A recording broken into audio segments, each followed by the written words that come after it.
आजकल वर्मा जी की पत्नी देवकी जी केबल पर रियलिटी शोज देख देख कर बहुत कुछ सीख रही हैं। जैसे आज तो वो सुबह सुबह बेसुरे आलाप ले रही है। सारे गामा। अरे वो तो सब गाते हैं, ये मेरा स्टाइल है। आवाज तो कम कर लीजिए माँ जी, पर्दे पड़ जाएंगे कान के। ये कहो कि पर्दों में आग लग जाएगी, देखना मेरी आवाज सुन के जज आग लगा देगी, आग लगा देगी, तू तो आग लगा देगी ऐसा बोलेंगे। सरिता वहां से परेशान होकर चली जाती है और सास रियाज जारी रखती है। सारे गाओ, सारे नाचो। तभी बाबूजी दुकान से लगते हैं।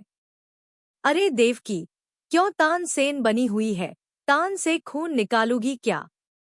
अरे क्या हुआ, रियाज तो करने दो मुझे। इसको रियाज बोलते हैं। ऐसा लग रहा है जैसे घोड़े ही नहीं आ रहा है। घोड़े पे बैठ के ही बम्बई जाऊंगी मैं तो, जब जज साहब कहेंगे कि देवकी तुम मुंबई आ रही हो। जज साहब, वो अदालत वाले। अरे नहीं नहीं, बड़े लोग हैं, आप नहीं जानते हैं। ओ मैं तो छोड़ चली अपना ये देश, बम्बई मुझे प्यारा लगे। गाना गाती हुई देवकी चली जाती है और बाबूजी अपनी सफिरी पत्नी के इस संगीत प्रेम की चर्चा करने बहू के पास चले जाते हैं। सिंगर बनेंगी अब वो, सिंगिंग रियलिटी शो में जाने की सुबह से तैयारियां चल रही हैं इनकी। हाँ, अब तो कोयल के सूर मेंढप छेड़ेगा। हे भगवान सद्बुद्धि दो इसे। इधर बाबूजी भगवान को कहते हैं और उधर राधा रानी प्रकट हो जाती है, देवकी की महले की सबसे पक्की दोस्त। क्यों री देवकी, काहे इतना गला फाड़ रही है, कोई चीखने चिल्लाने का कंपटीशन है क्या? अरे ये देख, नया सिंगिंग शो, ना भी गाऊंगी, हिंदुस्तान के दिलों की धड़कन बनूंगी। अरे इतना बेसुरा गा के दिलों की धड़कन नहीं, दिलों का अटैक बन जाएगी। इससे तो अच्छा है कि ना जी ले, वैसे भी दिन भर महले में नाचती तो रहती है तू, कभी इसके घर, कभी उसके घर। जाने जहां, मैं नाचूंगी। अरे माजी, अभी जान निकल जाएगी इतनी जोर से नाचेंगी तो।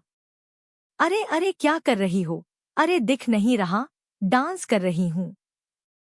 अरे जैसी तुम्हारी हरकत है, तुमको तो नागिन डांस करना चाहिए। वो भी करूंगी, भांगड़ा भी करूंगी देखना, जैसी मुझे देख के स्टैंडिंग ओवेशन देंगे।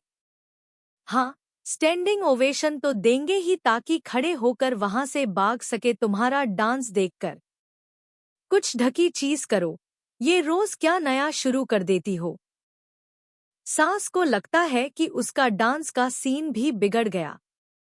अब वो टीवी देख के कोई और कलाकारी ढूंढने लगती है। माजी ये क्या कर रहे हैं आप? अरे खली जैसे बनकर खलबली मचा दूंगी।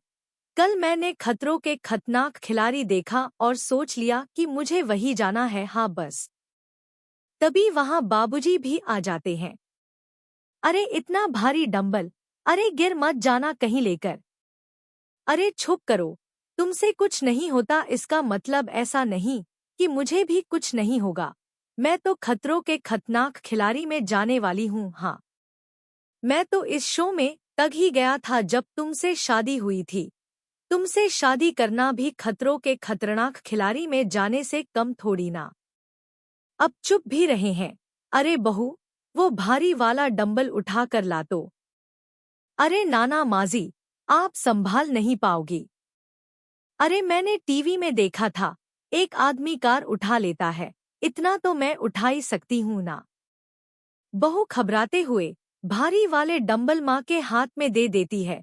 जैसे ही माँ दोनों हाथ ऊपर करती है, पूरे शरीर का बैलेंस बिगड़ जाता है और वो पीछे की तरफ घिर जाती है।